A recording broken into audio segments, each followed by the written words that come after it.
Welcome to Board Game Binge, the place where we bring you bite-sized, bingeable board game content from across the industry.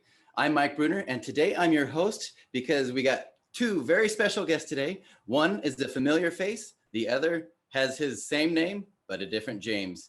Our first guest is none other than James Staley, and he is the owner of Tin Robot Games, the publisher of 3 successful board game Kickstarters, Tanks But No Thanks, Queen of Scots, the card game, and the Nutty Squirrels of the Oakwood Forest. James is also the weekly host of the Board Game Binge podcast. Our other guest, James Freeman, has been playing games of some sort most of his life, but started officially working in the board game industry in 2017 with Wise Wizard Games. Currently, he works with Team Doomlings and Tin Robot Games as part of their social media teams. His first game, published by Tin Robot Games, is Hamsters versus Hippos, which is currently on Kickstarter. James, welcome to the binge. How you guys doing? I'm doing fantastic. I'm doing real good. Yeah. Good job, Mike. That was awesome. Woo! Tongue twisters in there, man. I know. Well, that was done intentionally, right? Just to kind of throw them off. Say, how many kind of different alliterations can we throw in here? And I'm glad I said my name is Mike Bruner, not James Bruner, but I am feeling a little bit left out. Oh, you could be an honorary James. That's totally fine. We refer to ourselves as James Squared sometimes, so. That's awesome. Well, you guys have Hamsters vs. Hippos on Kickstarter right now. Currently has 301 backers, $12,861 US on a $4,500 goal. So congratulations on funding. That's by awesome. About 300%. Thank you. Congratulations on your first published title, James. Thank you. I really appreciate it. I appreciate Tin Robot giving me the opportunity to produce this game. Well, I think it was a natural choice. We interviewed James back, I don't know, almost like 7-8 months ago during his Doomlings campaign, actually. And we talked a lot off air. And that's where I realized that, I want to do something with this guy, right? I want to do a project. I don't care what it is. I want to do something. And that's what kind of led us into to this project. It was one that he had, taken a shot at Kickstarter at one point in the past. And we looked at it and thought, hey, how can we retool this and help him get it to market? So it's been pretty exciting.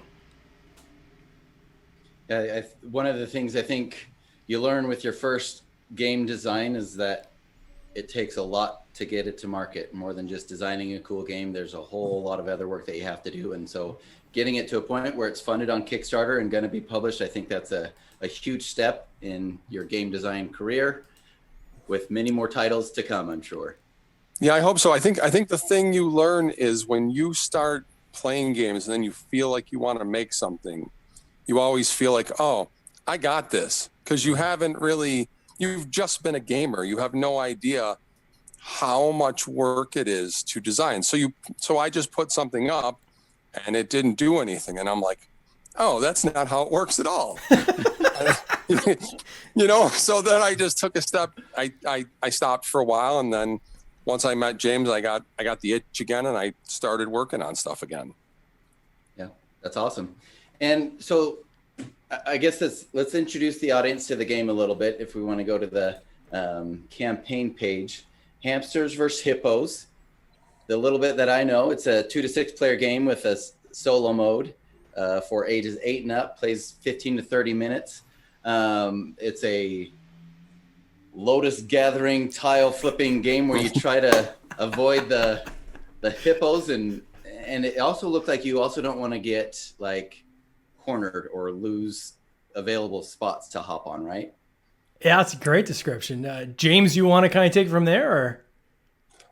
Yeah, I think it was important to find, like, we all have certain push your luck games we like. I like Ink and Gold, but like we wanted to have something else in the game that was slightly different than other push your luck games, and that's where like being able to like corner people or to block people's paths to do things was like a really important element of that game that developed over time.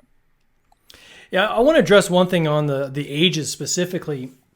I know that there's been some people have mentioned that, hey, on some of the pieces you see 14 plus, and other pieces it's 8 plus. So just to kind of set the record straight, when we had these prototypes made, and we had a lot of prototypes made, we had over 100 made. So it's not as simple as just sending like 1 or 2 boxes from the manufacturer to the United States. You're actually going through customs, right? And the games are actually being looked at by people. So for the prototypes, we had to put 14 plus on there so that didn't fall under any of the testing protocol you have the toy for the prototypes. The game itself will be an 8 plus because we'll have our CE certification. We'll have the UK CA certification as well on this. So we'll meet all the testing protocols. And because there's small parts in it, for us, it was important to say that, it's probably not a bad idea if you are playing with kids that are under ages of 14. And quite frankly, even younger than 8, you can play this game under adult supervision. You got small components, right? And being a father of 2 girls myself and, growing up and making sure we cut the hot dogs lengthwise and always looking for, preventing choking hazards. For me, that was something that was really important with this. So that's why you'll see kind of this age range that kind of spans. But really, if you got adults playing, you can play this with a kid that's even 6 and up. Sure.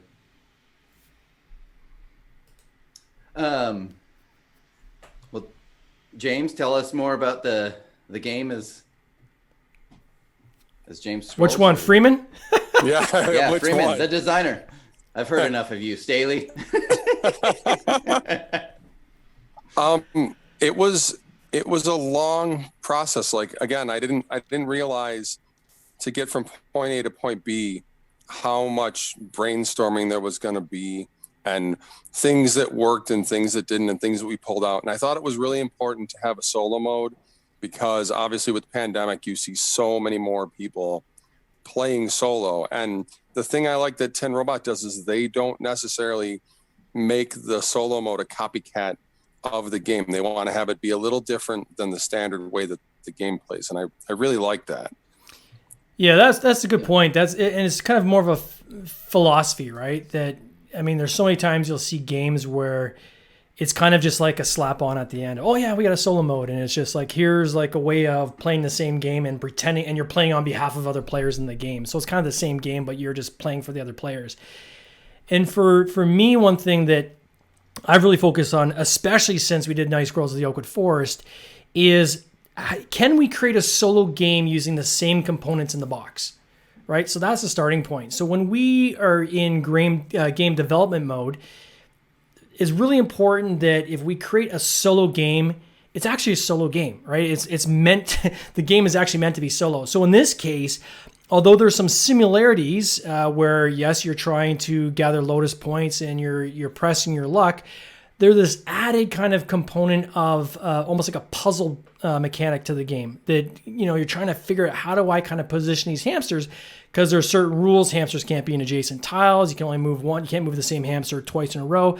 So you're trying to kind of figure out, how do I maximize my points yet kind of solve this puzzle at the same time? The feedback we've had on that has actually been quite positive. And even like, if you look at our tiles, for instance, we got this great artwork with Caesar did the artwork on this, and he did an amazing job, and kudos to him on this. It really is just fun artwork.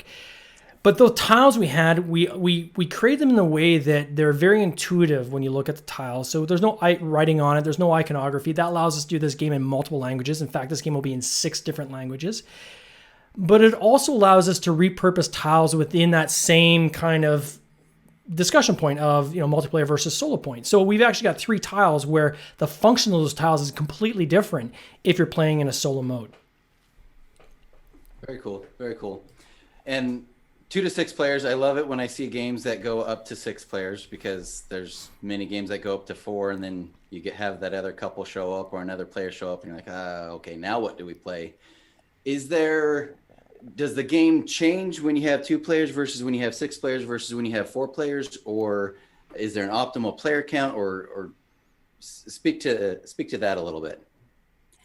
We worked on it where we expanded the board or shrank the board depending on how many players there were. So that was part of playtesting too, where we were trying to figure out what's the optimal amount of tiles where it's not too few tiles and everybody's just scrambling and getting each other's way, and there's too many people and too much going on, or there's too many tiles and then there's too much to do. So again, that was a balancing act when we were trying to figure out what we wanted to do. And when a 2-player game, you couldn't work with a third or fourth player to kind of pin somebody in a corner, but with a 3+ player game, it seems like if somebody was leading later on in the round, you could kind of team up with somebody, unofficially form an alliance or whatever. Oh yeah, that's what my kids do to me. Yeah, that's totally what my kids do to me. They block me off on purpose. Yeah, I love them, but they're jerks. But but I appreciate their jerkiness. Yeah, you can even do that with a 2-player too, right? So because you cannot go on the same tile. So as you move on to this pond, you're navigating the pond and you're kind of exploring, looking underneath these different lily pads for hopefully more lotus points. You can navigate that pond in such a way that you can cut off the other player. If the other player is not paying attention, they could be kind of stuck to one corner of the board, leaving the rest to yourself. I think I want to even just back up a second and talk about the story, because I know a lot of people are saying hamsters and hippos, that makes no sense. Why are hamsters and hippos, aren't hippos vegetarian? Like what's going on here? And the whole idea on this was because James is this, very interesting character. He's got this kind of quirky personality. We really wanted to kind of build that into the game, right? So it started off with, as we were kind of brainstorming, what's the weirdest possible combo you can think of, right? So we start off with hippos. So his initial game was called Grim Reaper Hippopotamus. This was an original kind of concept of the game that he originally launched.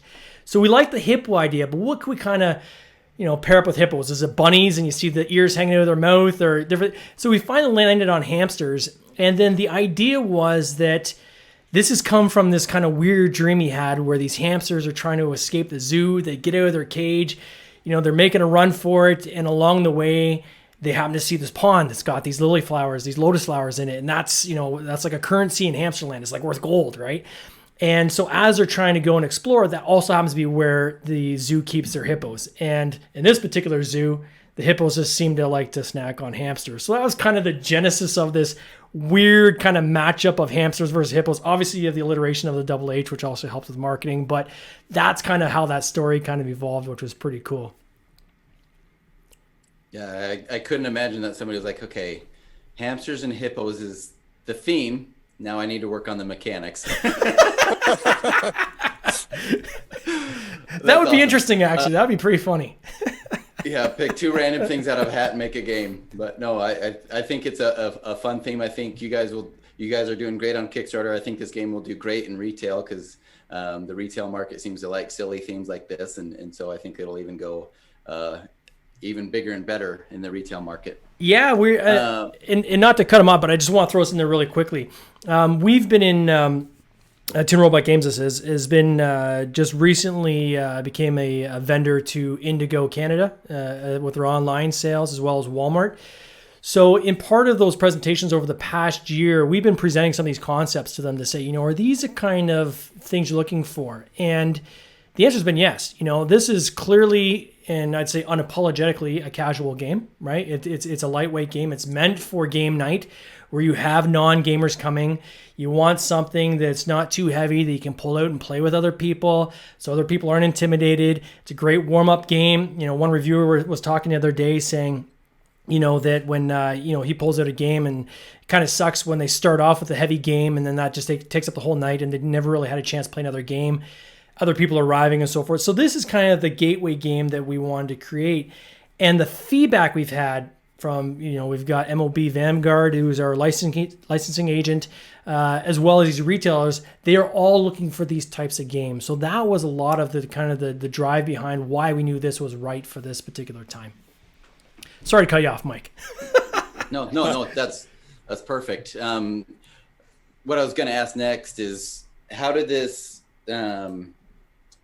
partnership between the two of you happen? Was James Freeman, were you looking at other publishers, or did you know you wanted to work with Tin Robot Games from the get-go, or how did you guys team up?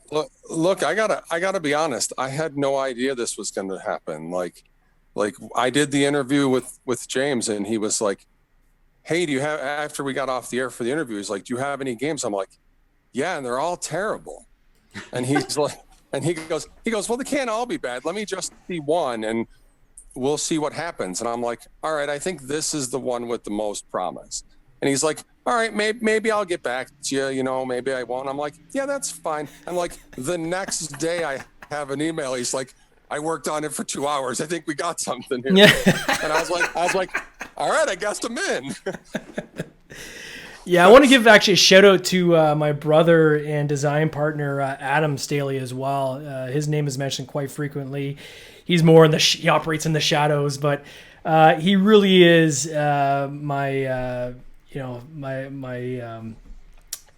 partner up here on Tin Robot Games. He and I play games all the time, just playing games together, but even designing.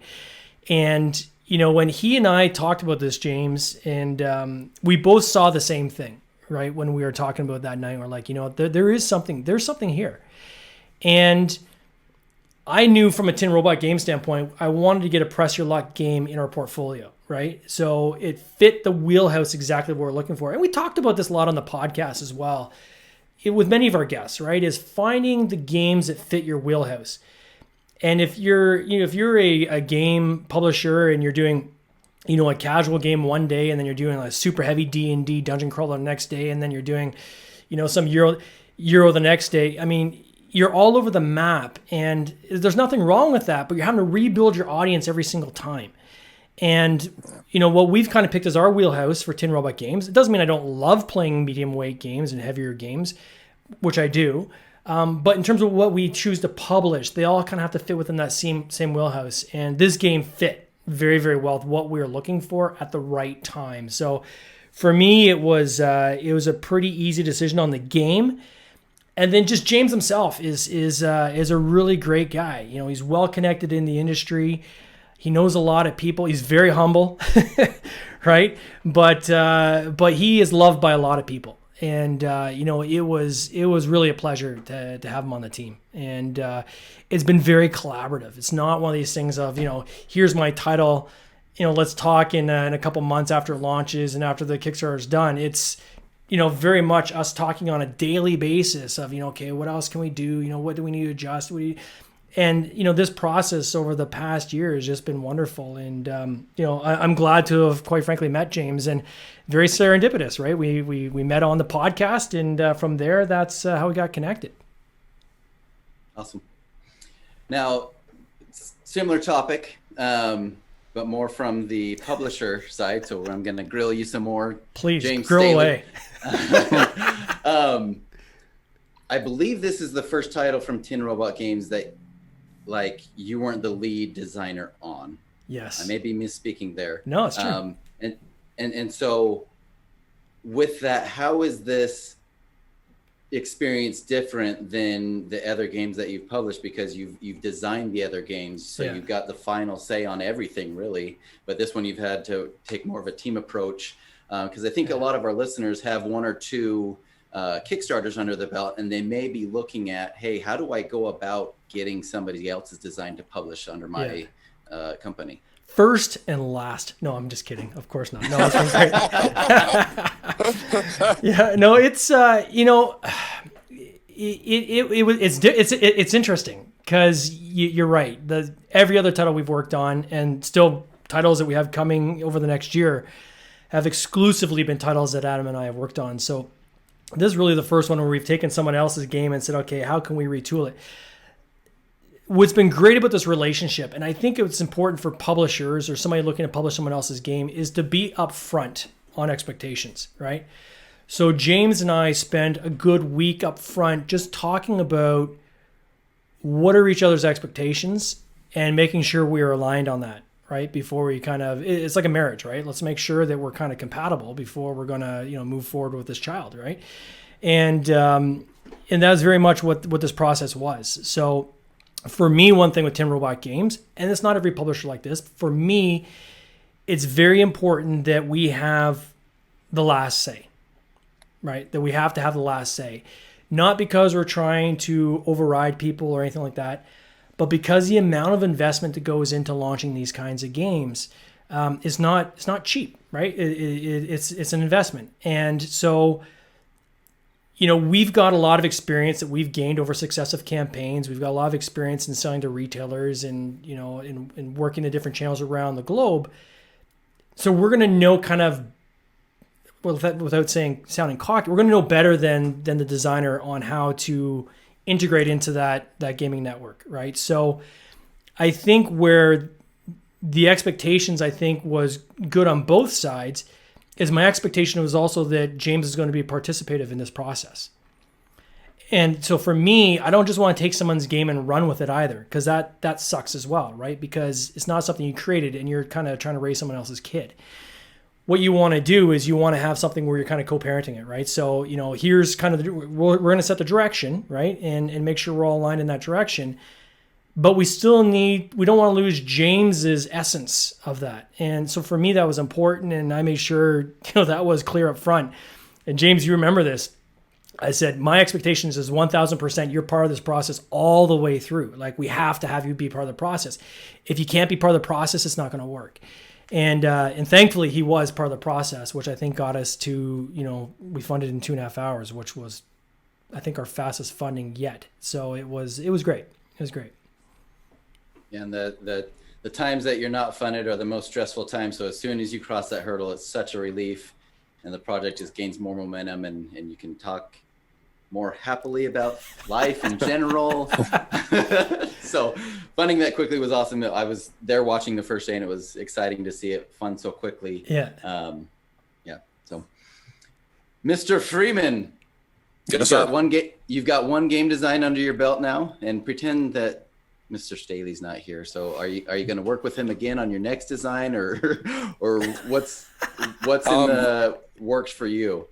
I believe in loyalty, and I believe that if you work well with someone, there's no reason to go anywhere else. So if I can stay on board at Tin Robot, that's what I want to do. I mean, if other people come, I'll listen, but this is where I want to be quite honest with you. No, that's cool. It's very complimentary. Refusal or something.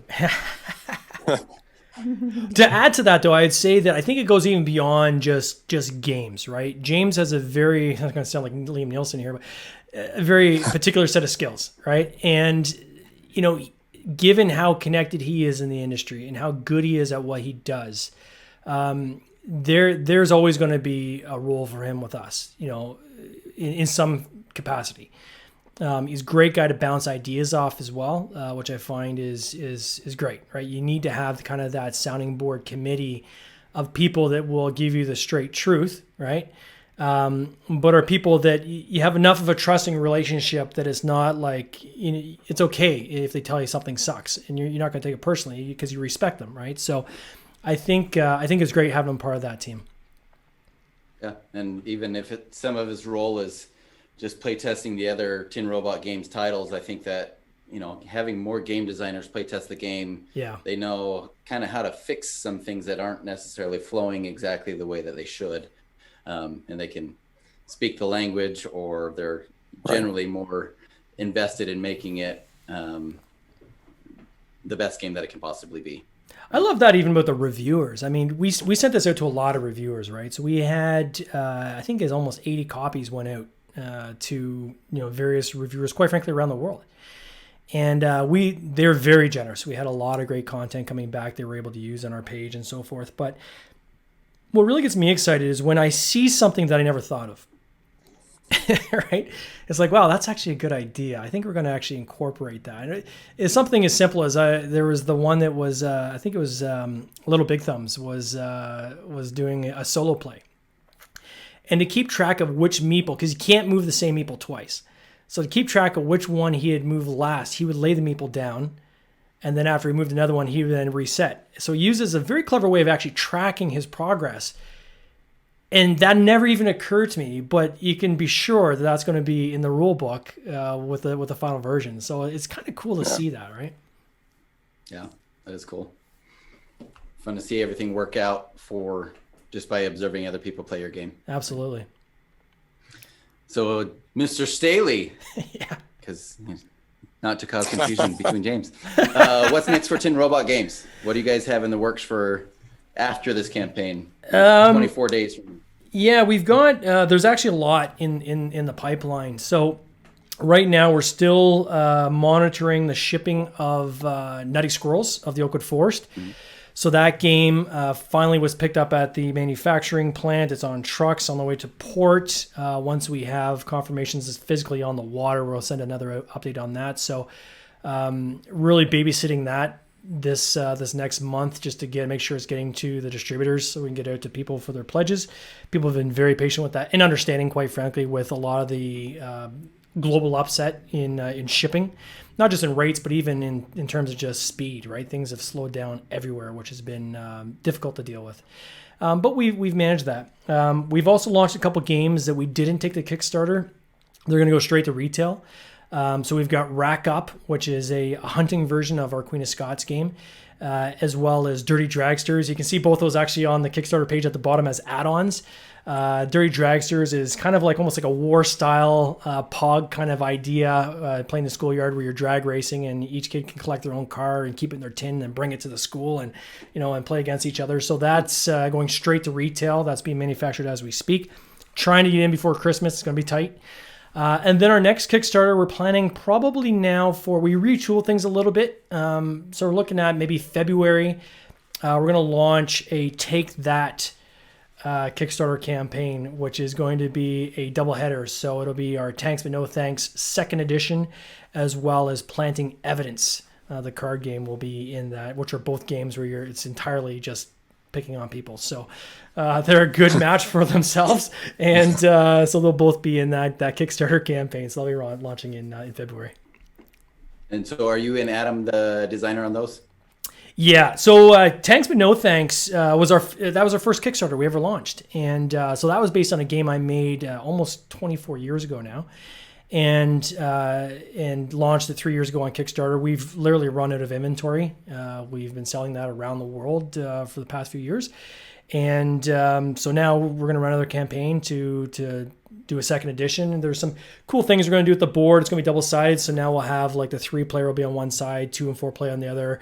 Refresh some of the artwork and so forth. So so that's one that I had personally created, and then Planting Evidence was a creation of both Adam and I, and so that'll be in the same campaign. That's awesome. Cool. Well, I'm excited to see all the projects from both the Jameses. It's addictive, right? As you know, as a game designer, once you do one, you just you're either out or you're all in, right? And we're all in. We're gonna be cranking out games for many years to come. We've got our list takes us at least to the end of next year, and we've got some plans even for the following year after that. So it's exciting times. Yeah, and just with the one project that I've done, it's like, okay, I have that one under my belt. I learned a ton. Let's work on project 2. Yeah. Learn a ton from that one, and you keep learning and learning and learning, and you find better ways to do the whole publication process. So it's fun to learn and grow and keep applying you learn to the I'm still a student. Like I am not even close to calling myself an expert. I mean, every single one of these you're learning something new, and hopefully when people launch campaigns, they post game afterwards, and then they figure, okay, what learnings can I take through to the next one? What should I stop doing for the next one? And for me, that's really important. And, I'm learning so much from other people in the podcast, but also learning even from my own experiences, which is kind of cool. Awesome. Well, any final words from either of you? We've Mr. Freeman. Come to our half hour. Yeah, I just want to thank Tin Robot Games for this. Oh, there we go. I just want to thank you for this, because this is an opportunity I didn't think was going to happen. I'm always keeping my options open if something happens, and this was unexpected and awesome. No, it's been awesome work with you, James, and I'm glad that you're back in the industry. I know that it's stepped out for a bit of a beat there. And you came back in with Doomlings, and I'm glad to be working with you. I want to say thanks to the Doomlings team, quite frankly. They've been wonderful, cheerleaders for us, sharing our content, which has just been awesome. And if anybody hasn't checked out their campaign yet, they certainly should, because it was a fantastic campaign and great guys. Awesome guys. Well, thanks for coming on the show. For anybody listening, check out Hamsters versus Hippos, currently on Kickstarter. And And we wish you guys all the best from the Board Game Binge family. Thanks a lot, Mike. You take care. Thank you. Cheers. See ya. This has been an episode of the Board Game Binge podcast, hosted by James Staley, produced by James Staley and Mike Bruner, with original music by Nick Smith. If you would like to watch these interviews live, simply join the Facebook group Board Game Binge, and you'll get access to live interviews, giveaways, and interesting board game content from across the industry. I can't wait for you to join us. See you next time.